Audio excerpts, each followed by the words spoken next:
Right, welcome back to Business. My name is Simbalaja Charles here again. Good.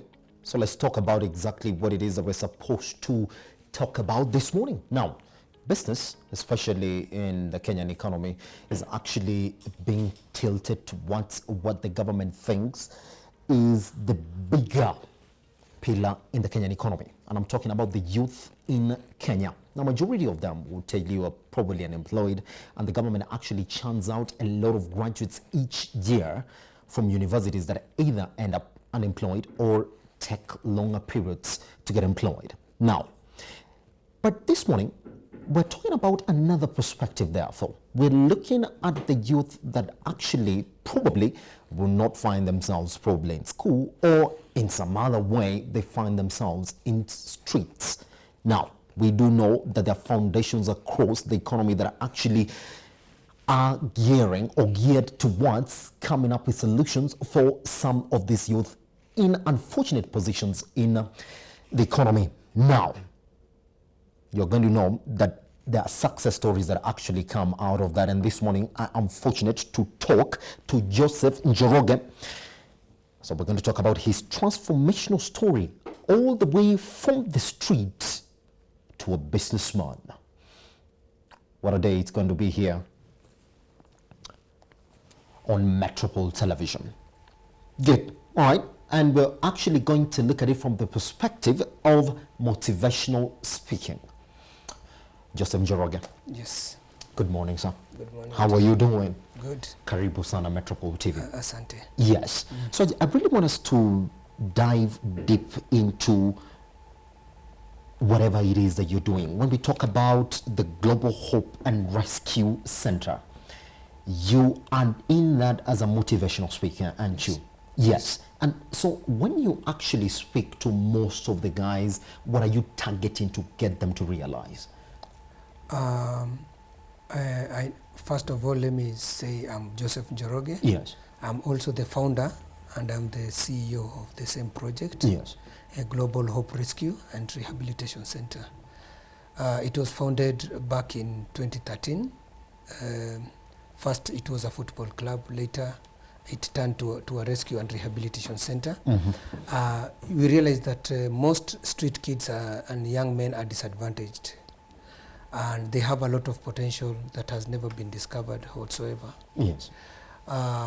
They see people working, they see people going to jobs, they see people doing businesses, but some of them might have that thing and passion in them, but nobody realizes what they can do. In Global Hope Rescue Center, these boys come and they find hope. First of all, we rescue them.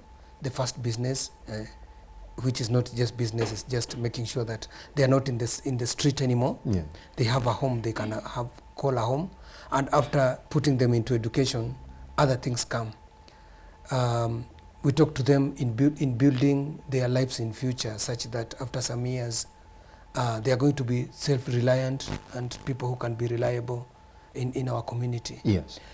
So they are boys who now realize that they can take care of chicken, and we support that. Yes. There are others who take care of pigs, others take care of even dogs and pigeons. Yes. And you know, boys are animal friendly. So even bunnies, rabbits, yes. And even beadwork, like they make a lot of Maasai kits and everything. And it's good to generate some small income to support them, maybe pay water, electricity bills, school fees and other stuff. And they're doing very good because it's out of their sweat. Yes. Yeah. So your main focus really to talk into these boys and sort of tell them there's something that you can do for money, isn't it? Yes. But therefore, you realize that you really have to impact some business skills into them, especially when you're getting a street kid who pretty much has lost hope in life. Yes. So can you talk to me about the journey? Yes, it's not just about talking to them, the rescue mission, and then identifying that this one, in as much as you can see, this one is actually savable and can sort of get that training that I need to sort of get him into this business, other than just the talking perspective and sort of giving them hope in life. Okay, Let me say, first of all, my past has been a street boy. Yes. I started my journey as a street boy in Eldoret. Yes. And later it ended in Nairobi here. When I was from 9 years to about 13 years is Yes. when I came to Nairobi, and I stayed for about three and a half years. It was not an easy journey, and I felt the same thing that these street kids face. Yes. Rejection, neglection, lacking families, lacking house, lacking, everything. Yes. And my first mission as a mentor of street children mentor is to reach them and to make sure I build a good relationship with them such that they can trust me. Yes. And after trusting me, I'm able to get deep into them individually and realize what they have. In fact, I cannot realize what they have before being close to them. Yes. So first of all is to build trust in them, and in that we become friends.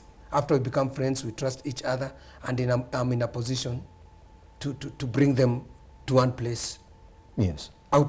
Because I cannot realize most of what they do when they are in the street. Mm-hmm. So they have to be out of this environment and then come after to another that, environment. that's when you introduce them to another environment. Some of them open up. Yes. And they say, for sure, I like this. For sure, I like this. Some say, I can try this. Yes. And with that, we motivate them and we encourage them to do it better. And they start slowly by slowly, and they start growing. And then they start growing. Yeah, So but these commercial projects, therefore, that you actually introduce them, do they get to pick these projects by themselves, in the sense that you get to expose these projects to them, especially after taking them through these talks and trainings, and then after that they get to pick their own, therefore, and then say, I think I like this, or I don't like what is here. Yeah. What happens to those that then you realize, well, they've got just more potential than just getting into chicken, getting into dogs and all that? Do you expose them to further trainings and projects as well? Let me start by saying I first deal with children. Yes. But boys, those are minors, below 18 years. Below 18 years. And up to maybe 10. Then we have above 18. Yes. There are some young men, like we have a boy called Mustafa. Yes. Mustafa is about 16 years. Mustafa is a genius in making Maasai beadwork. Yeah?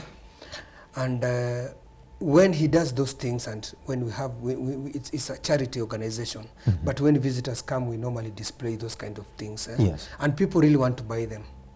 And Mustafa is already started learning to do accounts by himself, Yes. such that he has a book, a ledger. When he's selling those kind of materials, he normally writes them down. Then he can go to the bank and queue and deposit that money to separate account that can take care of those things. And he's so young. That's good potential, isn't it? And he has a team of about 7 boys who Yes. are all minors, 15, 13, and they all work as a team on weekends after schools. When they are not in school, they come together and they do those things. Yes. However, we have a boy called George Makori. That boy stopped school in Form 2, and the parents died, and he went to the streets. And he stayed for about 4 years. He lost hope in life. But when he came to us after rescue, we noticed some potential in him. He started going to the market and carrying luggages to people, and he was given 20 shillings and what have you. And later, he came to me and told me, I think I can do some business, because I used to sell even cigarettes in the street. Yes. So I could also sell drugs in the street and people could buy, and I could make a lot of money. Yes. But now I feel so broke when I'm here.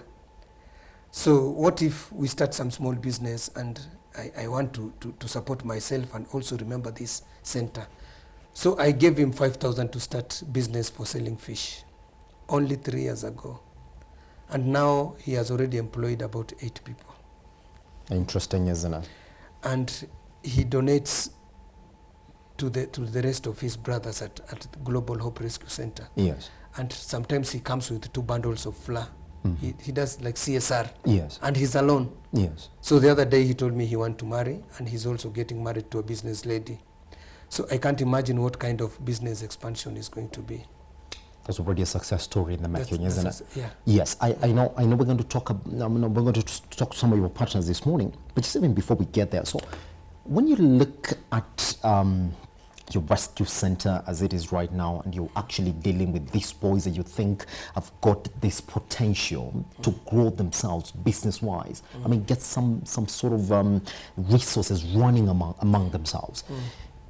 What do you see this place in the next few years? Are you hoping to transform it further, accommodate more, isn't it? That's a very good question. Like, for example, when you see, I have a T-shirt. Yes. This was an idea from some boys. It's called Global Hope Rescue and Rehabilitation Center. Yes. This is the project that I run. Behind is written, I'm committed to support street child. So the boys told me, instead of going every time to people and asking for food and asking for money, it's very difficult for people to, why can't we design some T-shirts and some handwrits so that we can also sell to people and we can generate money? And today I can tell you, this T-shirt that I'm having is all over the world. We have it in Canada, we have it in Germany, we have it in Czech Republic, we have it in Australia, we have it in, and people buy in bulk, like 200 T-shirts and some wristband written, I'm committed to stand with street children. Yes. So, and that is the kind of training we want. We also have some boys who do like tailoring at the center. So one boy is an expert in doing, and with that, some people, even my friends, come there and they bring their clothes to be mended, and they also generate. So that means in future we are going also to, the kind of street, when the boys are in the street, is totally messy because we lost lives there. And they are useless when they are there. But when they have something they can do, they are also building economy, which also will also help other people. They are also going to employ people. Yes. You can imagine if George was taking glue in the street and now he's employed 8 people and it's only 2 years. You can imagine after 10 years, now we'll be and talking all more, those years, yes. those old boys, right now I have a capacity of 120 Yes. former street kids. Yes. You can imagine if all those can be able to do something and employ maybe even 10 people each, Yes. what kind of economy we are going to build in our Interesting. nation. So people don't understand, but we can also use them to do something. Yes. constructive. Yeah. Which brings me to the second last question just before we bring in one of your partners this morning. Yes. So when it comes to actually impacting these boys in terms of their lives, get them busy. Get them busy in the sense that they're doing something that would also improve their finances at the end of the day. Do you find yourself taking so much time, therefore, talking to them about management of finances? At the end of the day, you gotta understand, you gotta use this for this. Once we make this goes here and there. Because I think for somebody, therefore, who's not passed through, let me say, sort of a formal education system, therefore, little things like managing your finances, knowing how to save as well, and also growing this little enterprise that you have here actually makes sense now to this person when they know that this is the only place that I gotta turn to make this money from. Putting in mind that that group is a special category, let me call it, they're a special group. Dealing with them is not easy. I have done a lot of research and I have engaged the community at large. I'm not a business person as such from the word go, but because of what I've seen in those boys, it has drawn me to admire it even more. Yes. So I've also engaged people who know life skills. Yes. And people come and they, like weekly basis, monthly basis, and every time people come and talk to these boys and they keep on realizing themselves. But sometimes they're not patient. Yes.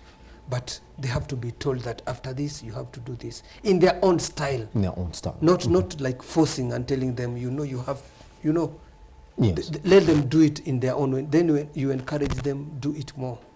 So they do it perfectly with the support of other people, and also motivating them every time by talking to them and telling them what, like these business people like Manu Chandaria, those people.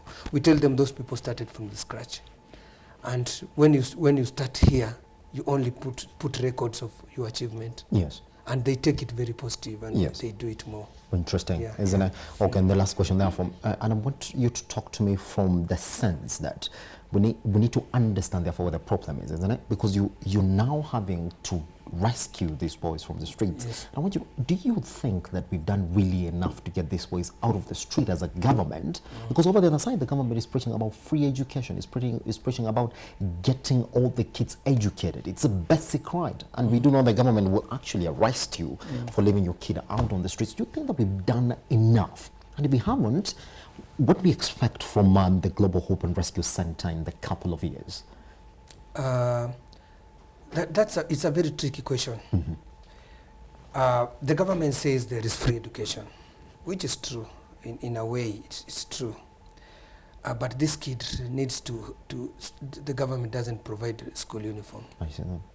The government in some schools don't provide stationaries, textbooks. Yes.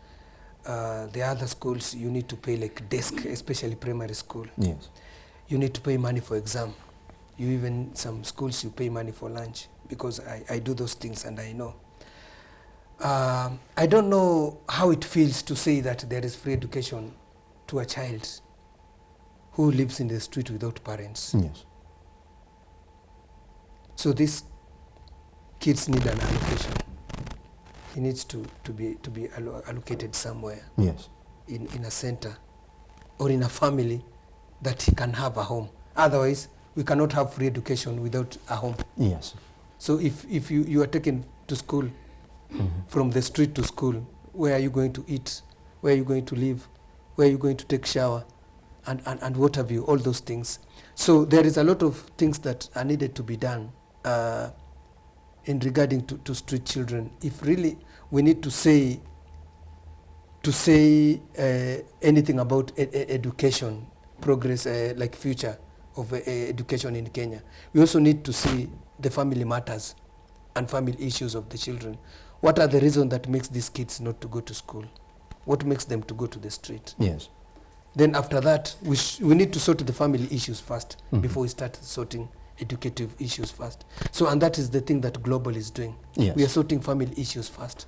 So if you lost your parent and maybe your father got married to another wife who did not take care of you, are you able to go and settle in that family? That's why we give shelter to such children. Yes. And as we give them education and other stuffs, we also train them some other skills like small businesses that can help them become reliable in future. Yes. So I'm seeing Global Hope Rescue becoming a very big influential project in the entire nation and even the whole of Africa, if we continue in the same spirit and the kind of support we are receiving from the community and the public at large. Joseph, Yeah. thank you very much for joining us here on Metropole Television. Thank you. I know we're going to talk to some of your partners shortly. Yes. We're going to talk about this book that actually talks about your story, and actually from there we're going to see lessons on exactly what triggered the author to actually talk about this story from the street straight to a businessman, and then later speak to some of the representatives from Moran who are going to talk to us as to what triggered them to be interested into the story. We take that short break. Once we come back, we continue the conversation.